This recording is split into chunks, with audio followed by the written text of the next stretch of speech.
नमस्कार, स्वागत है आपका स्टार न्यूज में। आपके साथ मैं इस्मत मुजीब। चलिए शुरुआत करते हैं आज की खबरों की।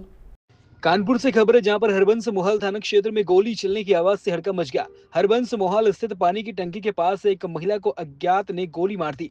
गोली लगने की सूचना मिलते ही मौके पर पहुंची हरबंस मोहाल थाना पुलिस फान में घायल महिला को अस्पताल भेज मामले में जांच में जुटी है पुलिस। हरबंस मोहाल पुलिस ने फॉरेंसिक टीम को बुलाया और फॉरेंसिक टीम जांच कर रही है। गोली की सूचना पर डीसीपी पूर्वी श्रवण कुमार भी मौके पर पहुंचे।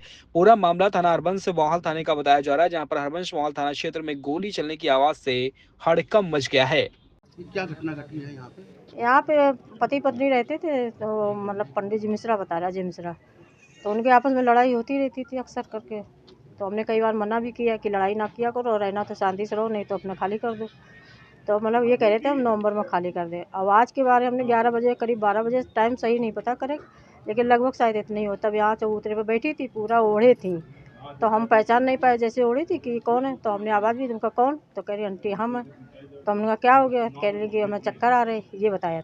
तो फिर हम चले गए अंदर, इससे ज़्यादा हमें कोई बात नहीं हुई। और अभी जो है, अभी हम अपने ऊपर कमरे में बात कर रहे थे 3 खंड पे, बड़ी वाली बिटिया से फ़ोन से बात हो रही थी। और उसके बाद हमें आवाज़ लगी बहुत तेज़, कुछ लड़ाई जैसी। तो हम उसने चिल्ला के तो बुलाया चिल्लाई, कि आंटी जल्दी नीचे आओ। तो हम तो वो बस नीचे आए थे, तो वो भाग रहे थे भैया सामने। तो अब पीछे से देखा कौन जो पीठ भाग से, रहा था? अजय मिश्रा? अब मुझे नहीं फेस नहीं देखा, भागता हुआ देखा है। क्या तो कोई मुझे गोली चलने की आवाज कुछ आई? भी नहीं आवाज आई, खाली इसकी चिल्लाने की आवाज आई कि जल्दी आप नीचे आइए। ऐसा आवाज़ हाँ, लगी और फिर उसके बाद हम भाग के आए, तो ये बैठी हुई थी, तो कह रही है वो मतलब भैया पकड़ो। तो बस इतना हम उनको पकड़ने के, हमें लगा कि वो कुछ करने जा रहे क्या हैं। पति और पत्नी के बीच में आए दिन झगड़े होते? यस, डेली झगड़े होते, जब भी आती थी तब भी लड़ाई होती थी। मना भी करते थे तो मान थोड़ी देर के लिए शांत हो जाए, चले जाते थे, उनको छोड़ आते थे मायके। फिर वही कितने बच्चे थे उनके? एक लड़का था 2 साल का। लड़का क्या यहीं रहता था? नहीं, अपने मायके वो अपने नानी के पास मम्मी भी रहता आती थी। सारा कहा गोलीकांड में क्या किया? देखिए, अभी सूचना मिली थी हम लोगों को, और एक महिला है, प्रिया है, और उनको गोली लगी है, वाइटल पार्ट पे लगी है। हमारे एसएचओ एसीपी ने तत्काल हॉस्पिटल भिजवाया है।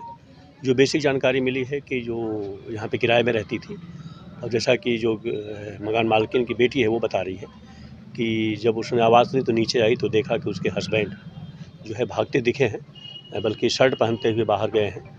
तो वो बल्कि ये सोची कि शायद झगड़ा हुआ है दोनों लोगों में, तो वो भी उनको पकड़ने के लिए गई है, लेकिन वो भाग गए। और जब तक ये लौट के आई तो देखी कि इनको गोली लगी हुई है। तो इनमें आपस में, जैसा वो बता रही थी, कि इनमें विवाद भी होता रहता था। और एक बार पति को हम लोग पकड़ लें, उसके बाद चीज़ें क्लियर होंगी कि किस बात का विवाद था। इनकी 2 साल पहले शादी हुई है, एक बच्चा भी है, और बच्चा मायके में रहता है। बच्चा लेकर के यहाँ पे नहीं आती थी ये। तो जो परिवार वाले आएंगे, जो तहरीर देंगे, उस पर कार्रवाई होगी। हम लोग अभी पति को लगे हुए हैं कि पति मिले तो एक्चुअल क्या पोजीशन थी, क्या घटनाक्रम हुआ है, वो पता चले। सर, महिला क्या हालात है इसमें? महिला को हॉस्पिटल भेजा गया है। मैंने कहा ना, वाइटल पार्ट पे गोली लगी है, और यहाँ से तत्काल हमारी पुलिस जैसे आई, तत्काल लेकर के तत्काल गई है, और हम उसे बचाने का प्रयास कर रहे हैं। कुछ सीसीटीवी फुटेज वगैरह भी चेक वो देखेंगे हम लोग, वो देखेंगे, वो सब निकलेगा। और उसके पति ने जस्ट यहाँ से निकलते ही उसने मोबाइल अपना बंद कर दिया है तत्काल। तो वो भी हमारी सर्विलांस की टीम लगी हुई है। एक बार हम उसको ले लें तो एक्चुअल पता चलेगा घटनाक्रम।